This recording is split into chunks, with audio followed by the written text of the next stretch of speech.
and that's somewhat of a simplistic way of saying it, because there are incredibly nuanced techniques and incredibly sophisticated ways of doing this. You look at the ancient Egyptians; they specifically used shafts inside their great pyramids as energetic capacitors to project them out to a very specific place in space to be reborn as stars. I mean, in the ancient world, we weren't so stupid.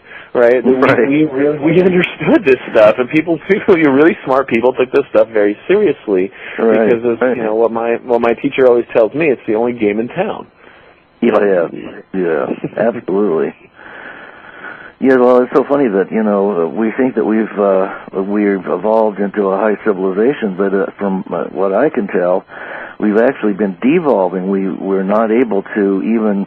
Well, we couldn't build the pyramids today if we had to, and the technology that was used is a mystery to us. And the spiritual connections that the shamans and the indigenous tribes have to the other worlds and other realms and higher dimensions is still intact, and we can't even we have trouble communicating with one another. So that's it. I mean, if that isn't the mark of the fall, I don't know what is. It sure seems that way to me. Yeah, no, I agree with you. We've disconnected from our main line here, right? The flow of consciousness and understanding and gnosis of all of this energetic matrix of the universe, and we've insulated ourselves in our little craniums. And we're trying to figure out how to do this reality thing without the sauce, right? The real juice of where our power, our flow, our understanding, and our enlightenment comes from.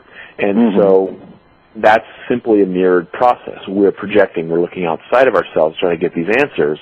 You can go to universities for the rest of your life. You could talk to whomever you need. But at the end of the day, if anyone tells you they have the answer, run, because the answer is only to be found inside of you.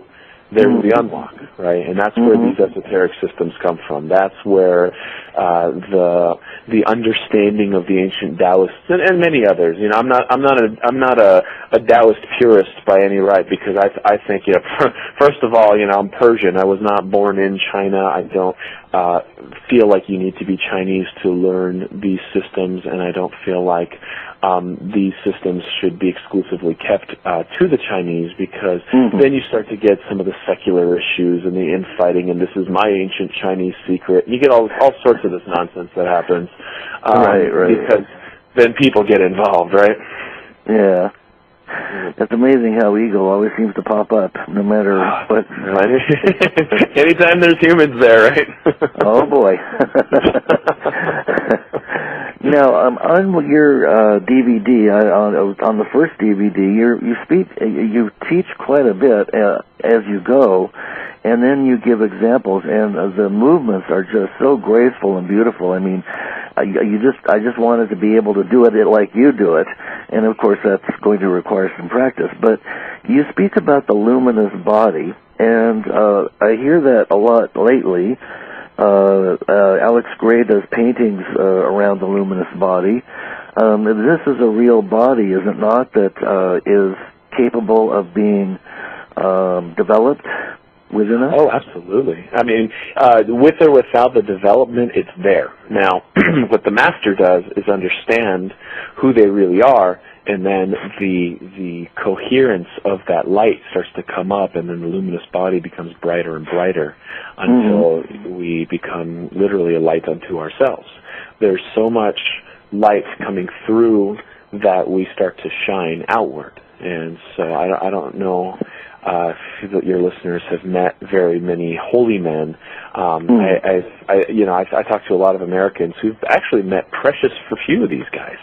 Right, and they'll go down a trajectory of following a church or a lineage or whatever it is for their entire lives, right? But they don't have one holy man or one very beautiful example of who what this could all represent and be to base it on. And so when you meet a holy man, they're glowing. They're glowing, man. I've met maybe 5 in my life. You know, I had the fortune of studying with the Dalai Lama when I was in India, and I've met the Karmapa Lama, and I've met, you know, maybe 5 really bright, beautiful individuals in my studies. And I'll tell you, there's no doubt. There's no, here's my resume. Here's what I have to say. Let me sell you on my snake oil. You look at these people and you say, wow, guy's got it, right? Yeah, and so what happens with this luminous body work is you work to you work to ignite your light body. You work to clear you clear out the impedance and bring up the coherence of the light inside your energy field.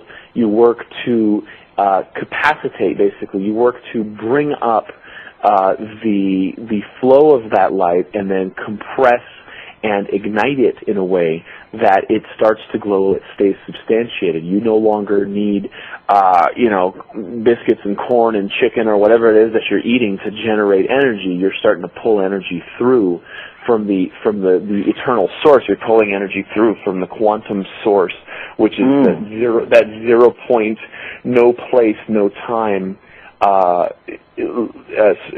well from which you can draw it. So once you gain the sophistication and the understanding of who you are and where energy really comes from, then you step out of that predatory, I need to get mine mentality, and you start to really cultivate your light body. And again, my teacher's right. It is the only game in town.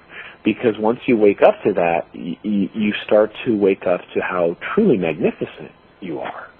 How this delusion, this Maya, as the Indians call it, this perception of reality is it's a dream. It's just a fabricated storyline. And so, we could get into a number of different theories about human enslavement or human entrapment and all these types of things. To that I can't really speak. My answer is, there's lots of interesting books, but I don't know. But the one thing the Buddha said when he was asked about what enlightenment looks like or feels like was, it just feels like I woke up, right? You start to wake up to what's really happening. And that's the one thing I see happening with individuals. I see this in my patients. I see this with students. I obviously see it in the politicians and a lot of the people I interact with in the world. And I'm an active guy. I still keep my head shaved, but I'm very active in the community because I feel like it's important in order to make a difference. I can't go hide out in the mountain and have a bunch of monkeys crash my world for my grandchildren here. Right. But Milton Erickson, he's a famous quote when he founder of hypnotherapy was asked, "What's it like putting people into trance all day?" And he said, "Man, I don't think you understand what it is I'm doing here. I'm taking these people out of their trances. They're in a deluded, sleepwalking state because you're asleep. I'm just trying to snap them out of it, man." All we need to do to go into a trance is turn on the television set. Oh, sure. Yeah, I'll be buying a jet ski and a new car, within a day. Yep. I need that. And again, that kind of refers back to the puppeteers we had kind of talked about before. There's an entire. You get PhDs in this stuff, right? There's science behind how to sucker people into getting what they think they need, right? And so that's how far along we are. Absolutely, but it seems that once you cross that line, that you're in dangerous territory because you're going in a direction which is the antithesis of enlightenment and developing your luminous body. Yeah, you start to get deluded, you start to get lost. And the more lost you get, the more alone you feel too. If you start doing light body work, that's why Buddhists are very, very up on community, right? Because you start to realize once you start waking up that everyone else is pretty deluded, and so one of the first and easiest traps to fall into is saying, well, check me out, I'm so holy, I do yoga, I do Qi Gong, I do X, Y, or Z, and so I'm a holy person, and look at those idiots, right? And so the ego starts to own it, right? And There's traps all the way through. And I'm a young guy, and I started studying this stuff pretty early on, and I'm guilty of all of it, right? You go through it, you go through all of the deluded traps of the ego, trying to figure out what the heck is going on, because the reality of us all being asleep and how absolutely pathetic it really is. Yes, it's a little depressing at first, right? But it is. It's very depressing. But again, it doesn't take away from what needs to get done, which is, snap, come on, wake up, right? Yeah. You need to wake up and be a source of light and be that beacon and be a shining star, because that is a million infinite amount of, to the 1,000-factor more powerful one person waking up than, a billion people staying asleep and just going through their dreary lives and not understanding what the score is, right? So the more enlightened people we have, the easier this gets. So hey, that's why we're on the radio today, as far as I'm concerned, because you know what? Absolutely. It's a great place. Yeah, it's a great place. You can call it a lonely place, but man, leave me alone for 6 years at a mountain somewhere, and I'm fine. But it still is a lonely place, and I'd sure like a lot more people to come join us on this path, whatever that path may be for them. But my only request is, please get involved in some lineage that's tried and true, and wake up, right? Because it's the only game in town. Well, I think somebody, I can't remember who, referred to it as a master game. It's kind of the ultimate game that we can play, is when you've realize that all the material stuff doesn't mean anything, then that leaves turning to spirituality and developing the soul and the spirit. That's it. It's a double-edged sword, because I've seen it in my generation go in a very interesting way too. And this is something that I haven't quite figured out, but it's something that I think about often. Is I met a lot of enlightened / pseudo-enlightened people who kind of came through the 60s, 70s, hippie generations and all that, and all the wonderful things that they stood for. But as we sit here watching the planet just bleeding oil into the Gulf and wars everywhere and all this kind of stuff going on, the question one must ask is, well, how effective were all those music festivals, right? What needs to get done to actually turn the tide and not have the dark, ignorant forces drive the policies and drive the energies that are really kind of creating a lot of death and destruction on our planet? And that's a question I think a lot of people have on their minds, and myself included. And it seems to be. I don't know. I don't have an answer to that one. Yeah, listen. If I had the answer to that, I'd be flying to the United Nations right now and saying, "Guys, look!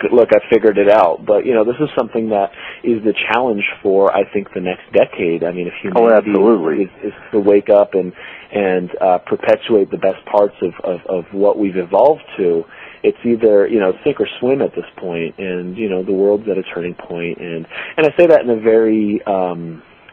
in a very personal, responsible type of way, because what really, a lot of people, I think, are doing is kind of offsetting their personal responsibility by saying, there's some portal to the center of the galaxy is opening, or 2012 everything's going to change, and all this kind of outside of yourself thinking, not taking any personal responsibility for maybe having cut the guy off in the car right in front of you when you were talking about it with your friend, or whatever it is, unless we become personally accountable and an active part of that awakening and that enlightenment that has to happen within yourself. If you're talking about enlightenment, you're talking about how 2012 is going to change everything, and you're not doing anything to change yourself, oh, come on. And so that is one of the pet peeves I have with what's happening in this generation here, is there's no accountability, there's no personal responsibility for this growth. And so what happens is the darkness is self-perpetuating in that way, because even the people who are talking about it aren't doing anything about it. right? Yes. And so, That's right. and so